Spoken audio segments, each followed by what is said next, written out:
ચોથા મુદ્દાની વાત કરીએ તો સ્માર્ટ સિટી તરીકે ઓળખાતા વડોદરામાં રસ્તાઓની ખરાબ હાલત હવે રાજકીય મુદ્દો બની ગઈ છે।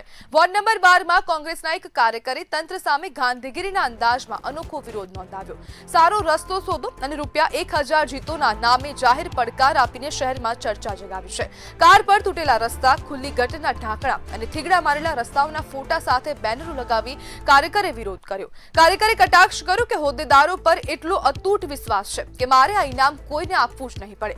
હવે અનોખા વિરોધથી શહેરમાં રસ્તાઓની ગુણવત્તા અને વિકાસના દાવા અંગે ચર્ચા તેજ બની છે।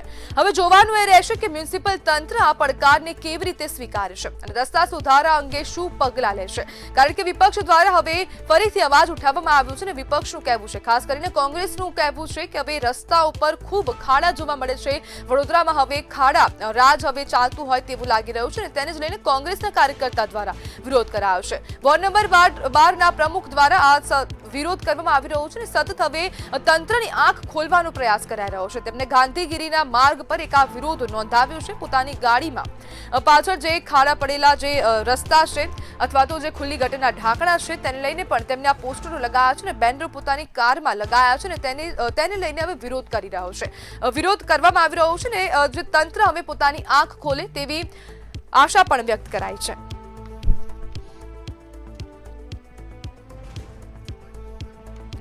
અને આજ મુદ્દે ચર્ચા કરવા માટે આપણી સાથે કોંગ્રેસના વોર્ડ નંબર 12ના પ્રમુખ રાકેશ ઠાકોર જોડાઈ ગયા છે। રાકેશભાઈ, વોર્ડ નંબર 12માં જ હવે આવી રસ્તાની સમસ્યા જોવા મળી રહી છે, વારંવાર આવી ઘટનાઓ બને છે, શું કહેશો? વોર્ડ નંબર 12 ની અંદર એટલી બધી સમસ્યાઓ છે। આ લોકોએ એક સીમા હતી, એક સીમાની બી બહાર નીકળી ગયા કે વોર્ડ નંબર 12 નો કોઈ રોડ બાકી નહીં રાખ્યો કે એને ખોદવાની અંદર એક ખૂણો બાકી નથી રાખ્યો ખોદવાની અંદર। મારું કેવું છે ક્યારે સુધરશે આ લોકો, કેમ કે છેલ્લા એક રોડ પર તો અમે 2-2.5 વર્ષથી એટલા બધા હેરાન હતા અને હવે આગળ વધતા વધતા વડોદરાનો કોઈ ખૂણો બાકી નથી રાખ્યો એવું લાગી રહ્યું। વોર્ડ 12 તો છોડો, વડોદરાનો કોઈ ખૂણો બાકી નથી રાખ્યો, વોર્ડ 12 તો પૂરો ખોદી કાઢ્યો છે। એટલે હેરાન થયા ગયા ત્યાંના સ્થાનિકો। મને ત્યારથી 5 લોકોએ કીધું આ રોડ રસ્તાનું કંઈક કરો, નહીં તો અમે લોકો થાકી ગયા છે હવે આ રોડ રસ્તાઓથી।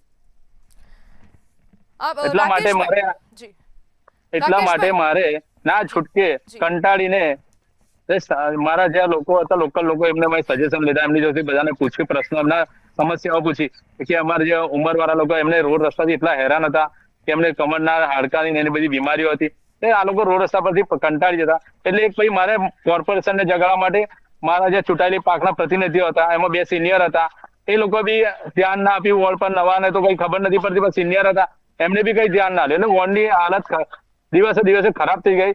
આ છેલ્લા 30 વર્ષના ભાજપના શાસનમાં સૌથી ખરાબ વોર્ડની હાલત થઈ ગઈ છે મારા।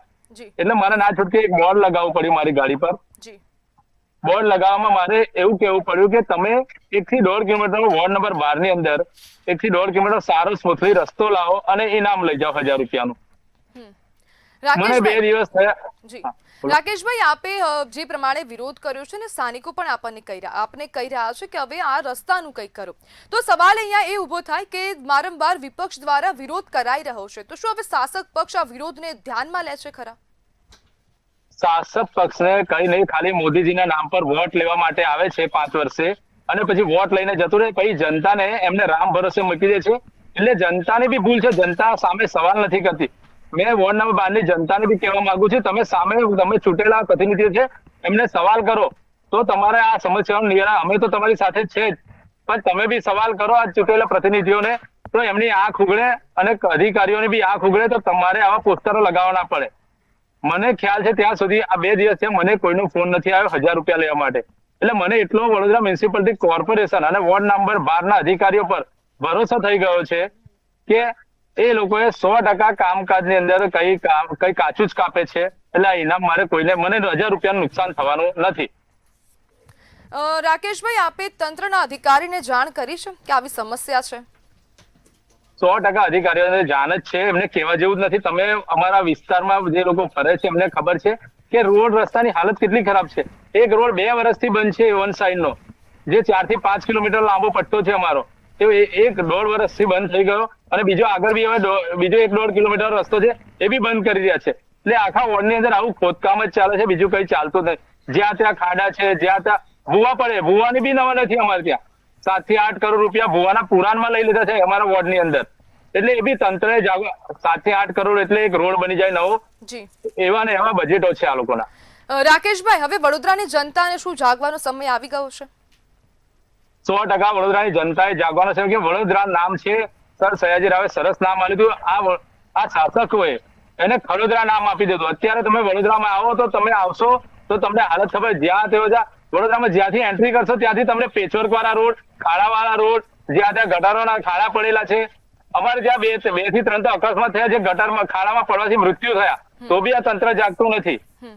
એટલે વહેલી તકે આ તંત્ર જાગે, આ રોડ રસ્તા ખાડાનું નિવારણ લાવે અને જનતાને રાહત આપે. જી બિલકુલ રાકેશભાઈ, જોડાવા બદલ આપનો આભાર.